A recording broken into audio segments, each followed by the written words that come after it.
दोस्तों, आप अभी जो सुनने जा रहे हैं वो सिर्फ एक कहानी नहीं है।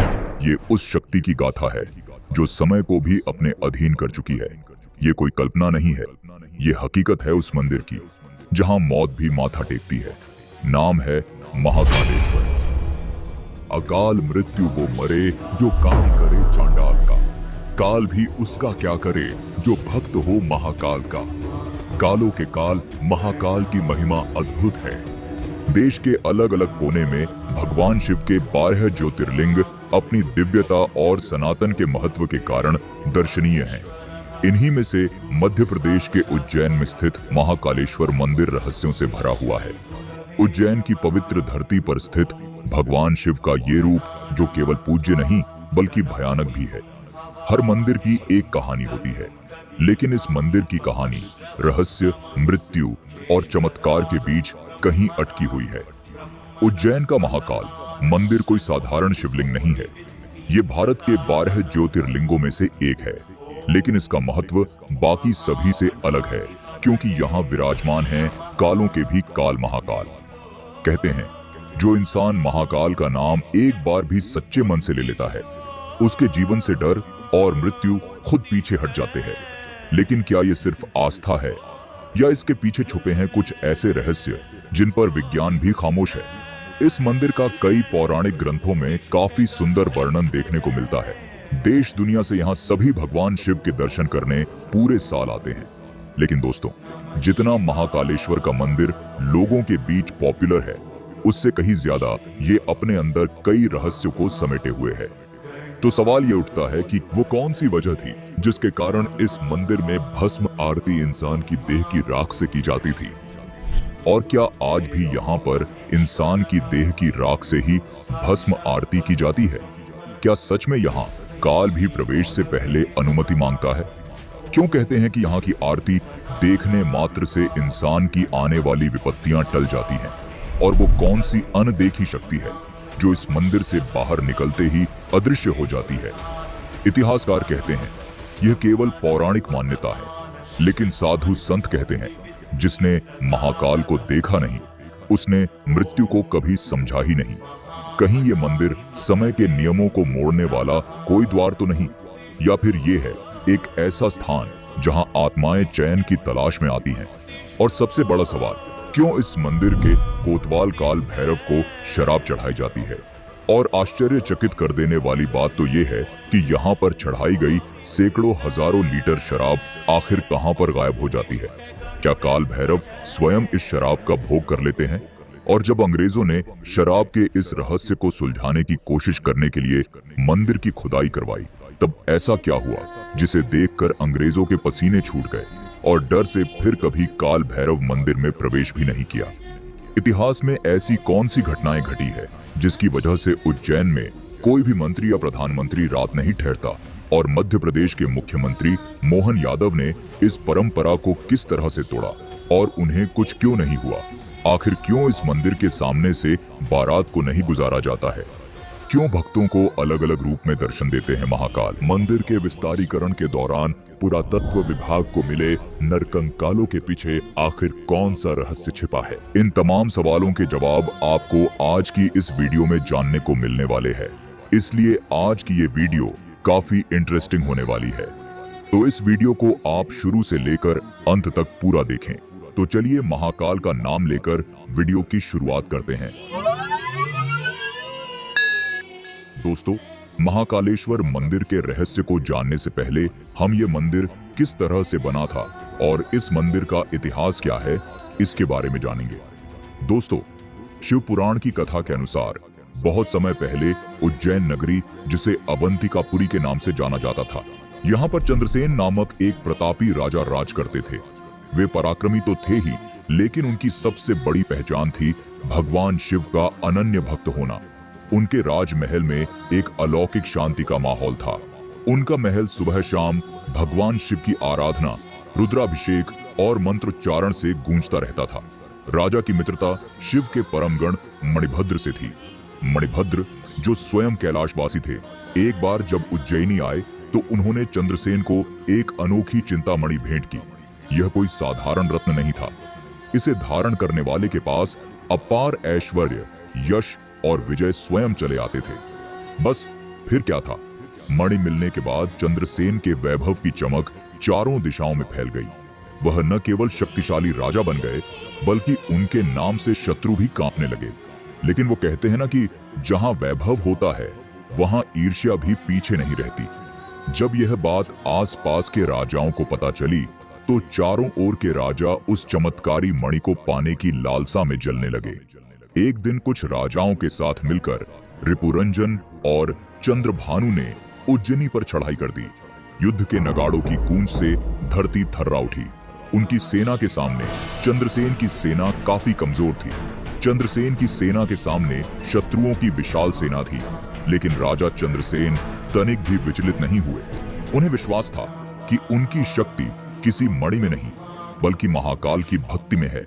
इसलिए उन्होंने शस्त्र नहीं उठाए, बल्कि एक तपस्वी की तरह महाकाल वन की ओर बढ़ गए, जहां उन्होंने आंखें मूंद ली और भगवान शिव के ध्यान में लीन हो गए। उन्होंने ओम नमः शिवाय मंत्र का जाप करना शुरू किया। धीरे धीरे उनकी आत्मा उस महाशक्तिशाली परम शिव में विलीन हो चुकी थी। उसी समय उज्जैनी में एक और संकट सिर उठा रहा था। वह था एक भयानक राक्षस दूषण, जो वेद, यज्ञ और भक्ति का विरोधी था। उज्जैन में शिव भक्तों की बढ़ती संख्या और पूजा पाठ देखकर वह क्रोधित हो उठा। वह अपने असुर सैनिकों के साथ उज्जैन पर आक्रमण करने निकल पड़ा। उसकी मंशा शिव भक्तों का अंत करना, मंदिरों को तोड़ना और भक्ति की जड़ें उखाड़ फेंकना और खुद को भगवान घोषित करना था। उसने उज्जैन की जनता पर अत्याचार करना शुरू कर दिया, जिसकी वजह से अवंतिका यानी कि उज्जैन की जनता में हाहाकार मच गया और वह यहाँ वहां अपनी जान बचाकर भागने लगे। अब अवंतिका दो दिशाओं से घिर चुकी थी, एक ओर लोभी राजा और दूसरी ओर राक्षसी शक्ति। शहर भय, आशंका और अराजकता में डूब चुका था। इसी दौरान आक्रमण के भय के कारण अवंतिका के एक कोने से एक विधवा गोपी अपने 5 साल के बेटे के साथ आश्रय की तलाश में भटकती हुई उसी महाकाल वन में पहुंच गई।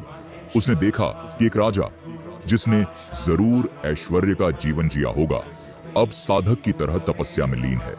यह दृश्य अद्भुत था। उसका बालक, जो उत्सुक और जिज्ञासु था, राजा को शिव की भक्ति में देखकर मंत्रमुग्ध हो गया। वह भी वहीं थोड़ी दूर बैठ गया और एक छोटा सा शिवलिंग बनाकर उसकी पूजा करने लगा। फूल, जल, बेलपत्र जो भी पास मिला वह शिवलिंग पर चढ़ाता गया। धीरे धीरे वह शिव भक्ति में इतना खो गया कि माँ की आवाजें भी उसे सुनाई नहीं दे रही थीं। उसकी माँ बार बार बुलाती रही, आजा बेटा, भूख लगी होगी। लेकिन बालक का मन अब शिव में रम चुका था। अंत में माँ का धैर्य जवाब दे गया। वह वहां पहुंची जहां उसका बेटा पूजा कर रहा था। क्रोध में आकर उसने पूजा की सारी सामग्री फेंक दी और बालक को पीटने लगी। यह क्या पागलपन है। लेकिन तभी कुछ चमत्कारिक घटा। अचानक वहां एक दिव्य तेज उत्पन्न हुआ।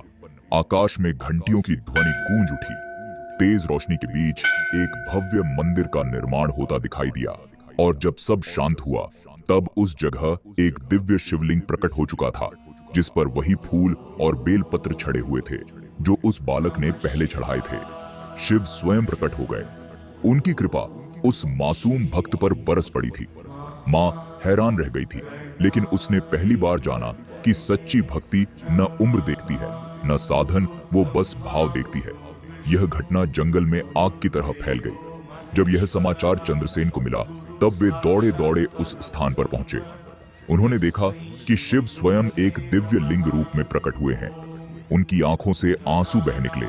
उनका विश्वास, उनकी तपस्या, उनकी भक्ति अब मूर्त रूप में सामने थी। लेकिन यह सिर्फ भक्त की परीक्षा नहीं थी, यह राक्षस दूषण के अंत का समय भी था।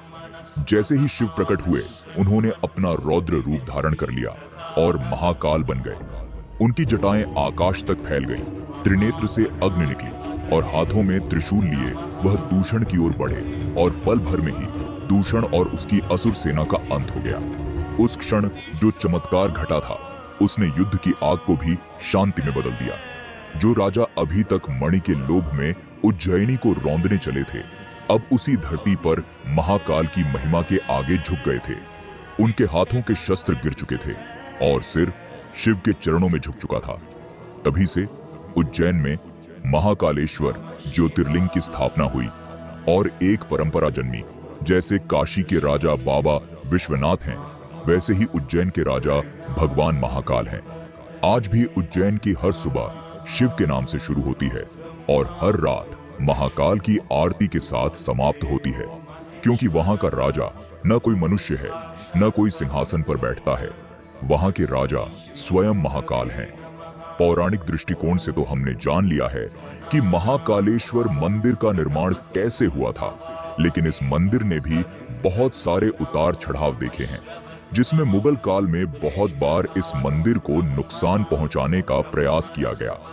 कहा जाता है कि 1235 में महाकालेश्वर मंदिर को दिल्ली के सुल्तान इल्तुतमिश ने पूरी तरह से नष्ट कर दिया था। इस बारे में हम सभी जानते हैं कि किस तरह मुस्लिम आक्रांताओं ने हिंदू धर्म को मिटाने के लिए उनके धार्मिक स्थलों को नष्ट करके वहां पर मस्जिदों का निर्माण करवाया था। उस समय महाकालेश्वर मंदिर लोगों के लिए आस्था का एक केंद्र माना जाता था, लेकिन जब इल्तुतमिश को इस बारे में सूचना मिली तो उसने तुरंत अपने सिपाहियों को मंदिर ध्वस्त करने का आदेश दिया। लेकिन जब हिंदुओं को इस बारे में पता चला तो उन्होंने सिपाहियों के आने से पहले ही महाकाल मंदिर के गर्भगृह में स्थित स्वयंभू ज्योतिर्लिंग को आक्रांताओं से सुरक्षित बचाने के लिए पास में ही बने एक कुएं में रखा दिया था। इसके बाद औरंगजेब ने मंदिर के अवशेषों से वहां एक मस्जिद का निर्माण करवा दिया था।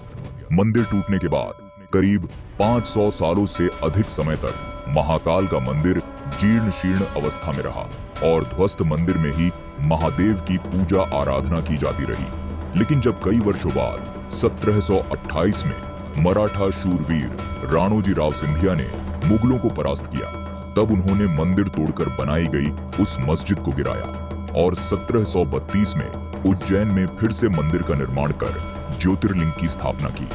तो चलिए दोस्तों, अब इतिहास और पौराणिक कथा के बाद अब हम बात करते हैं एक एक करके महाकालेश्वर मंदिर से जुड़े हुए तमाम रहस्यों के बारे में। नंबर 1, रहस्यमयी स्वयंभू शिवलिंग। महाकालेश्वर मंदिर में जो शिवलिंग मौजूद है उसके बारे में कहा जाता है कि ये स्वयं उत्पन्न हुआ है, इसको किसी के द्वारा स्थापित नहीं किया गया है।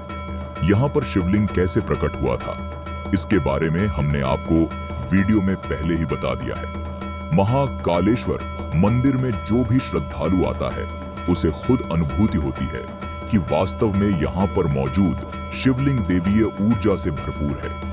भक्तों का मानना है कि महाकालेश्वर के शिवलिंग में उनकी गहरी इच्छाओं को पूरा करने और उन्हें बुरी शक्तियों से सुरक्षा प्रदान करने की शक्ति है।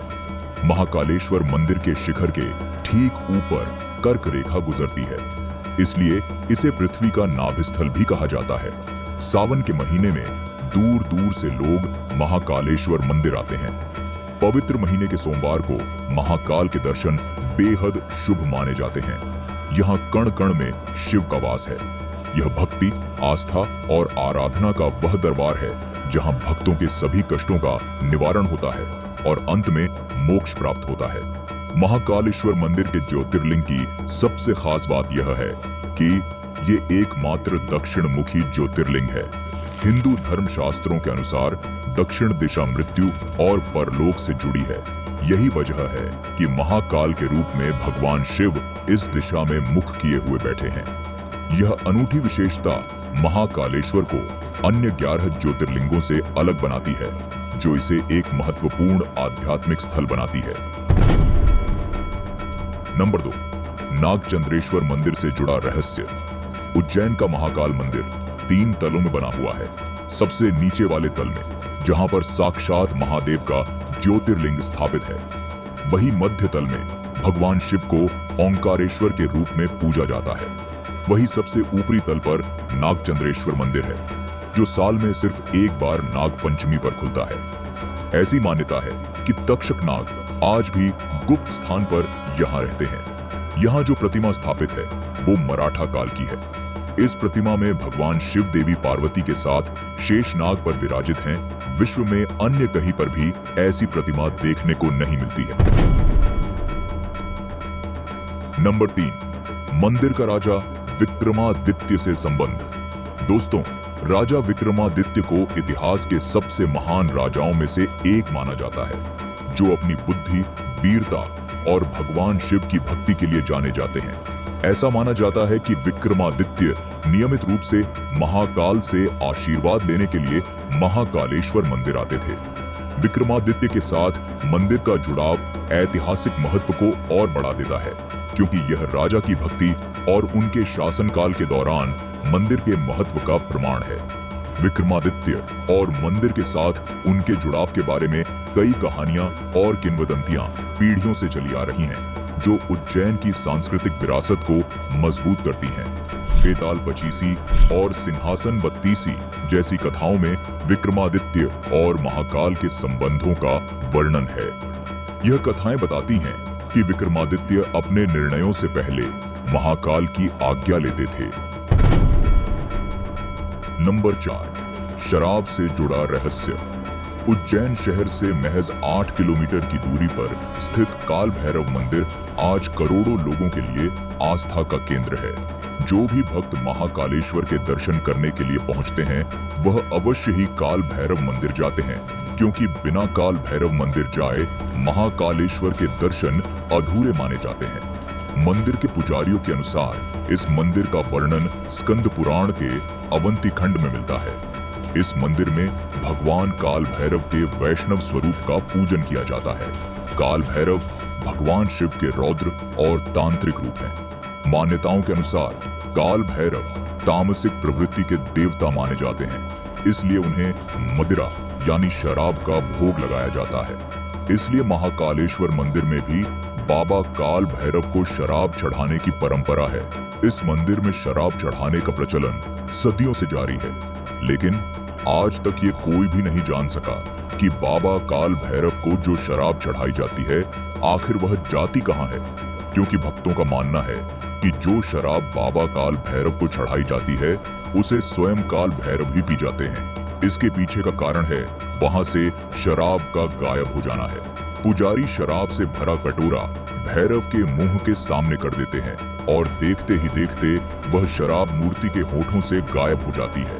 ऐसा लगता है मानो मूर्ति शराब पी रही हो। सबसे चौंकाने वाली बात यह है कि मूर्ति में कहीं कोई सुराख या आउटलेट नजर नहीं आता, फिर भी शराब गायब हो जाती है। ब्रिटिश काल में एक अंग्रेज अफसर कैप्टन हंटर ने इस चमत्कार को धोखा मानते हुए शराब का पता लगाने के लिए मंदिर की खुदाई करा दी थी और मूर्ति को तुड़वाने की कोशिश भी की थी, लेकिन उसके हाथ कुछ भी नहीं लगा। इस घटना के महज कुछ ही दिनों बाद अंग्रेज अफसर की रहस्यमयी तरीके से मौत हो गई। इस घटना के बाद ब्रिटिश सरकार ने मंदिर परिसर में किसी भी तरह की छेड़छाड़ करने से मना कर दिया, लेकिन अंग्रेजों की तरह इस रहस्य को उजागर करने की कोशिशें कुछ भारतीय वैज्ञानिकों, पत्रकारों और विदेशी पर्यटकों ने भी की थी। 1916 के दशक में कुछ भारतीय वैज्ञानिकों और पुरातत्व विभाग से जुड़े विशेषज्ञों ने मंदिर की मूर्ति और संरचना का निरीक्षण किया। उन्होंने मूर्ति में छेद या पाइपलाइन की जांच करने की कोशिश की, क्योंकि उनको ऐसा लगता था कि मूर्ति के अंदर कोई पाइपलाइन जुड़ी हुई है, जिसके जरिए से शराब कहीं एक जगह पर जमा होती होगी। आधुनिक उपकरणों से स्कैनिंग भी की गई, लेकिन शराब का कहीं भी जमा होने का उन्हें कोई भी बहाना नहीं मिला। इसी तरह से कुछ जर्मन और फ्रेंच डॉक्यूमेंट्री टीमों ने काल भैरव मंदिर पर वीडियो बनाए। उन्होंने HD कैमरों और माइक्रोफोन से मूर्ति की हरकतें रिकॉर्ड करने की कोशिश की, लेकिन कैमरे में मूर्ति के होठों से शराब गायब होती देखी गई, लेकिन उन्हें कोई छेद नजर नहीं आया। एक ब्रिटिश टीम ने इसे a case of collective divine illusion कहकर संबोधित किया, यानी ये आस्था और रहस्य का अद्वितीय मिश्रण है। डॉक्टर वाटनकर तुरंत एक अपनी टीम को लेकर विक्रम विश्वविद्यालय से खुदाई करने पहुंचे और खुदाई की जमीन के अंदर तक, और देखा कि वहां पर कहीं भी वो वाइन उन्हें दिखाई नहीं देती है। आज भी टैंकरों से, यानी कि कहा जाता है कि निरंतर अगर कोई पाइपलाइन भी लगा दी जाए काल भैरव के मुख पर, तो वो वाइन कहाँ जाती पता नहीं चलती है। तो ये एक दुर्लभ प्रतिमा है जिसमें वाइन को गायब करने की शक्ति है, क्षमता है, तो यह एक देवी शक्ति ही कह सकते हैं। इसके अलावा कई पत्रकारों ने काल भैरव मंदिर की रिपोर्टिंग की। खासकर टीवी चैनल्स जैसे आज तक, एनडीटीवी, हिस्ट्री टीवी, 18 आदि ने इस पर कार्यक्रम चलाए। लेकिन हर रिपोर्ट का निष्कर्ष यही रहा कि यह आस्था, तंत्र और चमत्कार का सम्मेलन है जिसे आज तक विज्ञान पूरी तरह नहीं समझ पाया है। कहा जाता है कि जब औरंगजेब के सैनिक काल भैरव मंदिर को नष्ट करने के लिए पहुंचे, तब अचानक कई सारे कुत्ते एक झुंड में प्रकट हुए और सैनिकों पर हमला कर दिया। कुत्तों के काटने से कई सैनिक घायल हो गए और उनमें से कुछ पागलपन का शिकार हो गए। ये घटना इतनी भयावह थी कि सैनिकों ने एक दूसरे पर हमला करना शुरू कर दिया। औरंगजेब के सैनिक आपस में ही एक दूसरे को मारने, पीटने और काटने लगे। ये देखकर औरंगजेब घबरा गया और उसने अपने अंगरक्षकों को आदेश दिया कि वे उन सैनिकों को मार दें जो पागल हो गए हैं, ताकि वे अन्य सैनिकों या स्वयं औरंगजेब पर हमला न कर सकें। इस घटना के बाद औरंगजेब ने काल भैरव मंदिर पर आक्रमण का विचार त्याग दिया और वहां से लौट गया। इस मंदिर में जब किसी भक्त को कोर्ट केस मुकदमे में सफलता हासिल होती है, तब वह बाबा के दरबार में आकर मावे के लड्डू का प्रसाद चढ़ाते हैं। तो वहीं जिन भक्तों की सूनी गोद भर जाती है, तब वे यहाँ बाबा को बेसन के लड्डू और चूरमे का भोग लगाते हैं। प्रसाद चाहे कोई भी क्यों ना हो, बाबा के दरबार में आने वाले हर भक्त सवाली होता है और बाबा काल भैरव अपने आशीर्वाद से उसके कष्टों को हरने वाले देवता है। महाकाल की नगरी होने से काल भैरव को उज्जैन नगर का सेनापति भी कहा जाता है। काल भैरव को शत्रुनाशक भी कहा जाता है। यहाँ मराठा काल में महादजी सिंधिया ने युद्ध में विजय के लिए भगवान को अपनी पगड़ी अर्पित की थी। पानीपत के युद्ध में मराठों की पराजय के बाद तत्कालीन शासक महादजी सिंधिया ने राज्य की पुनर्स्थापना के लिए भगवान के सामने पगड़ी रखती थी। उन्होंने भगवान काल भैरव से प्रार्थना की कि युद्ध में विजयी होने के बाद वे मंदिर का जीर्णोद्धार करेंगे और फिर काल भैरव की कृपा से महादजी सिंधिया सभी युद्धों में विजय हासिल करते चले गए। इसके बाद उन्होंने मंदिर का जीर्णोद्धार करवाया। तब से मराठा सरदारों की पगड़ी भगवान काल भैरव के शीश पर पहनाई जाती है। नंबर 5, भस्म आरती से जुड़ा रहस्य। दोस्तों, भारत के ज्यादातर मंदिरों के अंदर भगवान की जब भी आरती की जाती है तो दिए की बाती को प्रज्वलित करके की जाती है। लेकिन महाकालेश्वर मंदिर में जब भगवान शिव की आरती की जाती है, तब वह भस्म की राख से होती है। भस्म किसी भी वस्तु का अंतिम रूप होता है, चाहे वह इंसान हो या लकड़ी या कोई भी वस्तु जलने के बाद हमें अंत में भस्म ही प्राप्त होती है। महाकालेश्वर मंदिर में की जाने वाली भस्म आरती हिंदू पूजा में सबसे अनोखी और मनमोहक रस्मों में से एक है। इसे देखने दूर दूर से हजारों लाखों की संख्या में लोग यहाँ पर आते हैं। यह आरती हर सुबह लगभग 4 बजे की जाती है और इसमें भगवान शिव को पवित्र भस्म चढ़ाई जाती है। इस अनुष्ठान को वास्तव में आकर्षक बनाने वाली बात यह है कि भस्म जले हुए कपिला गाय के गोबर, शमी, पीपल, बड़ और अमलतास से बनाई जाती है। लेकिन पुराने समय में इसे श्मशान घाट पर पहली चिता की राख से बनाया जाता था। जी हाँ, ये सच है। पहले यहाँ पर इंसान की देह की पहली चिता की राख से ही भस्म आरती की जाती थी। लेकिन कुछ कारणों से अब इंसानी चिता की राख से भस्म आरती करना बंद कर दिया गया है। लेकिन कुछ लोगों का मानना है कि यहाँ आज भी इंसान की चिता की राख से ही भस्म आरती होती है, लेकिन इस बात को गुप्त रखा जाता है। इंसानी चिता की राख से भस्म आरती की परंपरा हजारों वर्ष पहले शुरू हुई थी, जब उज्जैन को अवंतिका कहा जाता था और यह क्षेत्र महाकाल वन कहलाता था।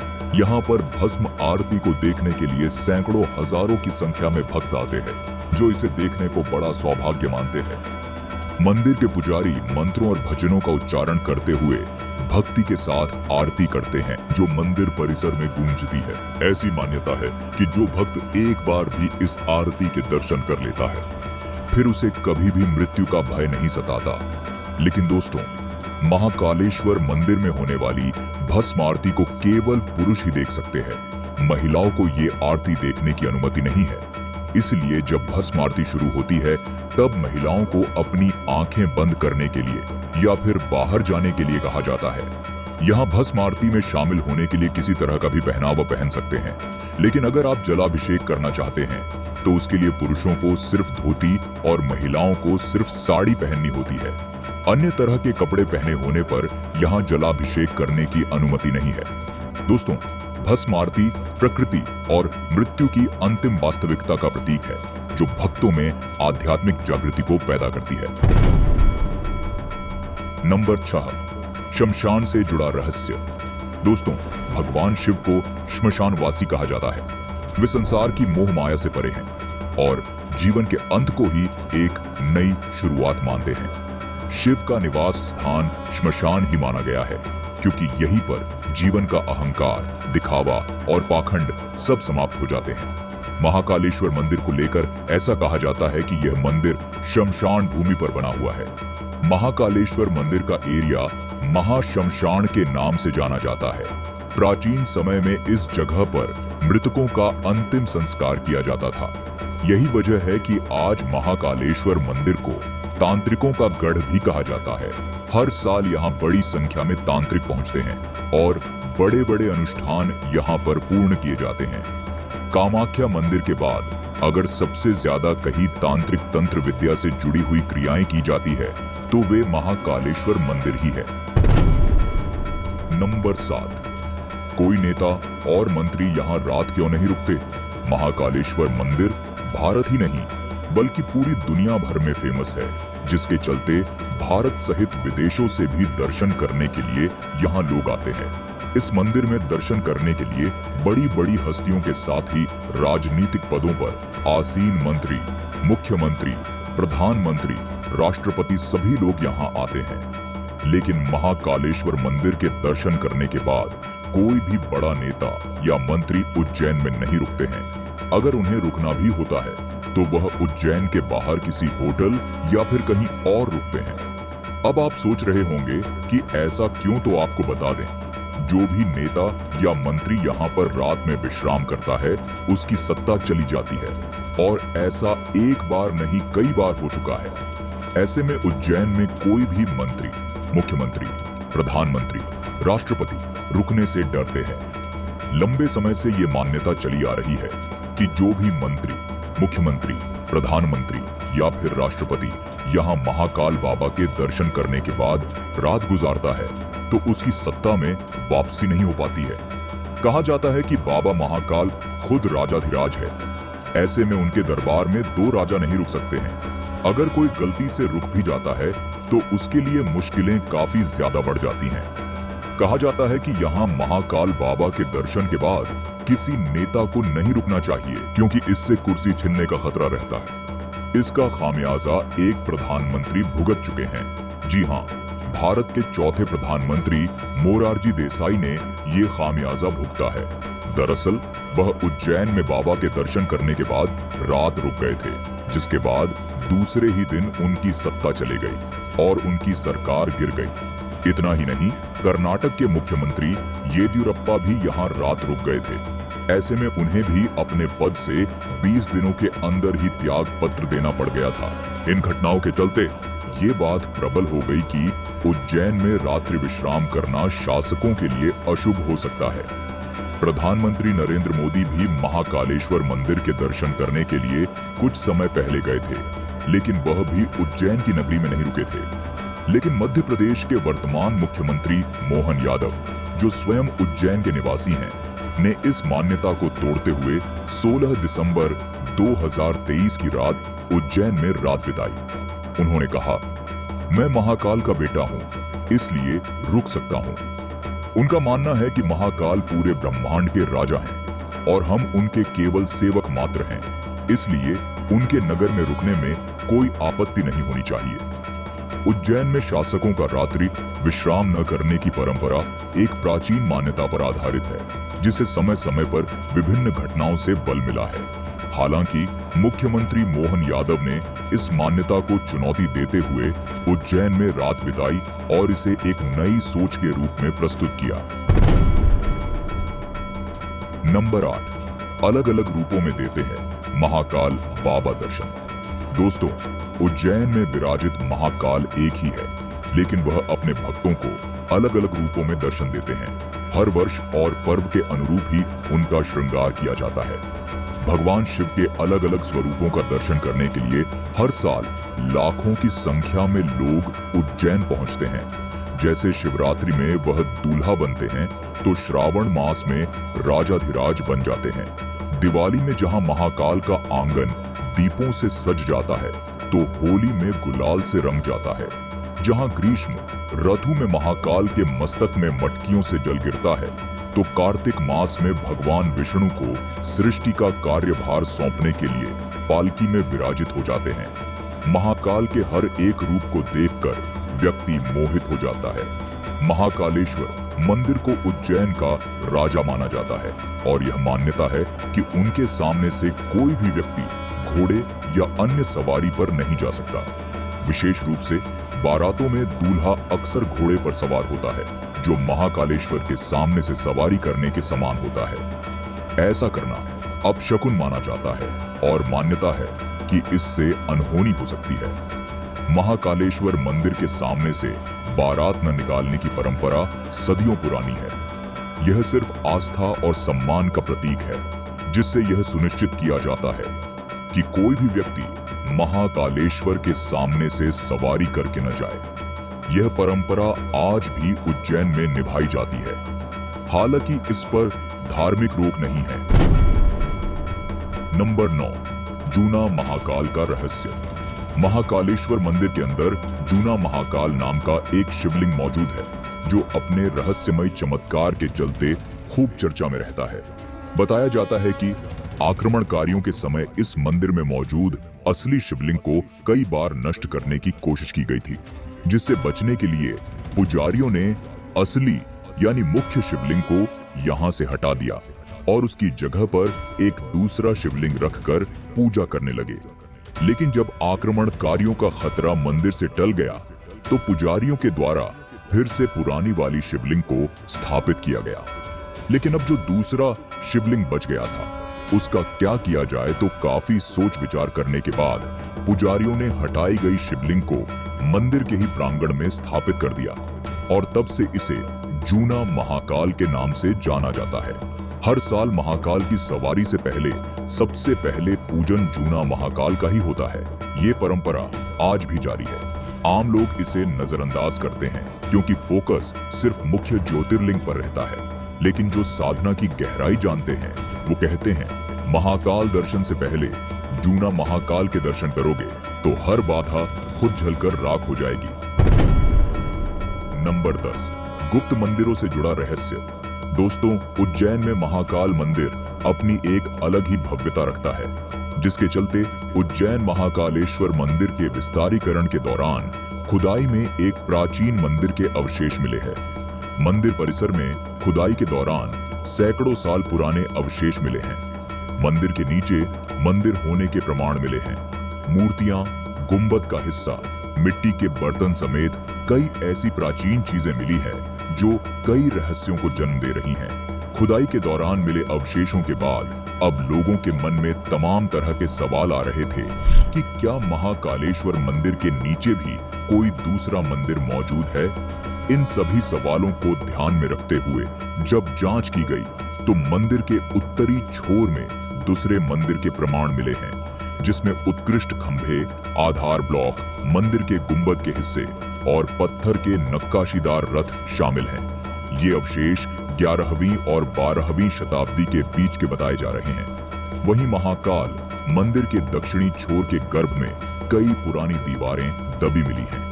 हालांकि इस रहस्य को अभी तक सरकार भी उजागर नहीं कर पाई है कि आखिर महाकालेश्वर मंदिर के नीचे एक और मंदिर का क्या राज है, लेकिन इसमें भी भोलेनाथ का कोई न कोई चमत्कार अवश्य छुपा होगा। मंदिरों के अवशेषों के साथ ही पुरातत्व विभाग को कुछ नरकंकाल भी मिले हैं। ये कंकाल किसके हैं और इसका मंदिर से क्या संबंध है, यह आज भी रहस्य ही है। 20 फीट की गहराई में खुदाई के दौरान बताया जा रहा है कि टुकड़ों में बिखरे पड़े नरकंकाल मिले हैं। पुरातत्व विभाग के अनुसार परमार कालीन शिव परिवार की मूर्तियों के साथ ही अब 12 हड्डियां भी मिल रही हैं। ये हड्डियां कब की हैं, इसकी जानकारी ऑस्ट्रोलॉजी अध्ययन के बाद ही सामने आ पाएगी। काफी रिसर्च करने के बाद भी पुरातत्व विभाग ये नरकंकाल किसके है, इसका अभी तक पता नहीं लगा सका है। नंबर 11, महाकाल की शाही सवारी से जुड़ा रहस्य। हर साल श्रावण मास और भाद्रपद के पहले सोमवार तक महाकाल की टोटल 4 से 5 शाही सवारी निकाली जाती है, जो महाकालेश्वर मंदिर के द्वार से शुरू होकर शहर के मुख्य मार्गों से होते हुए रामघाट तक जाती है, जहां शिव जी को क्षिप्रा नदी में स्नान करवाया जाता है। सवारी शाम 4 बजे के बाद शुरू होती है और रात तक चलती है। लेकिन महाकालेश्वर मंदिर में निकाली जाने वाली शाही सवारी के पीछे कुछ ऐसे रहस्य जुड़े हुए हैं जिनके बारे में शायद ही आप जानते हो। आपकी जानकारी के लिए बता दें कि सवारी में सबसे पहले चलते हैं काल भैरव, जो उज्जैन के कोतवाल हैं। माना जाता है कि बिना काल भैरव की अगुवाई के महाकाल कहीं नहीं जाते। वे पहले रास्ते को सुरक्षित करते हैं, फिर महाकाल निकलते हैं। कई तांत्रिकों का दावा है कि इस दिन सिर्फ भक्त ही नहीं बल्कि दूसरी दुनिया की शक्तियां भी शामिल होती हैं। इसीलिए इस दिन उज्जैन में तांत्रिक साधना चरम पर होती है।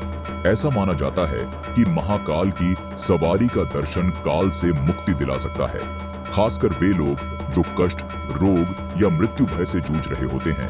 उनके लिए यह दिन वरदान है। इसीलिए लाखों लोग जान जोखिम में डालकर भी सवारी में शामिल होते हैं।